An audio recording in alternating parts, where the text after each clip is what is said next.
പ്രഖ്യാപിച്ചുകൊണ്ടുള്ള പ്രത്യാശയുടെ കുരിശിന്റെ വഴി ബഹുമാനമുള്ള മോൺസിഞ്ഞോർ വിൽസൺ കെ പീറ്റർ അവർക്ക് സമാധാനത്തിന്റെ പ്രതീകമായ തിരി തെളിയിച്ചുകൊണ്ട് ഇപ്പോൾ ഉദ്ഘാടനം ചെയ്തിരിക്കുന്നു.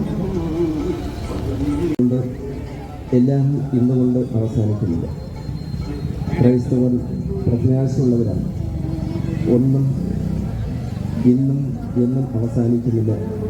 നിത്യമായി നിൽക്കുന്ന ഒരു യാഥാർത്ഥ്യം, ഒരു നിത്യത, ആ ചിന്ത നമ്മളെല്ലാവരുടെയും മനസ്സിലുണ്ട്. ഈ പ്രത്യാശയുടെ തീർത്ഥാടനത്തിലൂടെ നാം പങ്കെടുക്കുമ്പോൾ ഇന്ന് സമൂഹത്തിൽ നടമാടുന്ന ലഹരി, മദ്യ മാഫിയ, ജീവിതത്തെക്കുറിച്ചുള്ള കാഴ്ചപ്പാടിൻ്റെ നഷ്ടപ്പെടൽ, ഒറ്റപ്പെടൽ, എന്തിന് ജീവിക്കണം എന്നുള്ള ധാരണ, ഇവയെല്ലാം മനസ്സിലെടുത്തുകൊണ്ട് നെഗറ്റീവ് ചിന്തകളോട് ജീവിക്കുന്ന എല്ലാ മനുഷ്യരും, പ്രത്യേകിച്ച് ഇന്നത്തെ യുവതലമുറയിൽ തെറ്റുകുട്ടികൾ പ്രത്യാശയുള്ളവരായിരുന്നെങ്കിലും ലോക ചരിത്രത്തിൽ വിശ്വാസത്തെകൾ അംഗീകരിച്ചു നിൽക്കുന്ന സത്യത്തിൻ്റെ, നീതിയുടെ, വിനയത്തിൻ്റെ, പ്രത്യാശയുടെ, സ്നേഹത്തിൻ്റെ ഒരു ജീവിത മാതൃകയുണ്ട്. അത് എല്ലാവരും കണ്ടെത്തുന്നതിലേക്ക് വേണ്ടി നമുക്ക് പരിശീലിക്കാം. ഈ പ്രത്യാശയുടെ തീർത്ഥാടന കുരിശിൻ്റെ വഴി നടക്കുന്നത് നമ്മുടെ ഓരോരുത്തരുടെയും ആവശ്യങ്ങൾക്ക് വേണ്ടിയാണ്. ഈ ലോകത്തിൻ്റെ നന്മയ്ക്ക് വേണ്ടി, ഈ ലോകത്തിൻ്റെ സംശുദ്ധമായ വളർച്ചയ്ക്ക് വേണ്ടി. അതിൽ വിശ്വാസമുള്ള നമ്മളെല്ലാവരും പങ്കുകാരായി മുന്നോട്ട് പോകണം എന്നാണ് നാം ആഗ്രഹിക്കുന്നത്. ഈ മനസ്സോടുകൂടി ഈ തീർത്ഥാടന കുരിശിൻ്റെ വഴിയിൽ നമുക്ക് സജീവമായിട്ട് പങ്കെടുക്കാം. വളരെയേറെ ഒരുക്കത്തോടുകൂടെ നമുക്ക് ഈ കുരിശിൻ്റെ വഴിയിൽ നടക്കാം. ഇപ്രകാരം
നിർമ്മലമായി ചോരയിലെനിക്ക് പങ്കില്ല.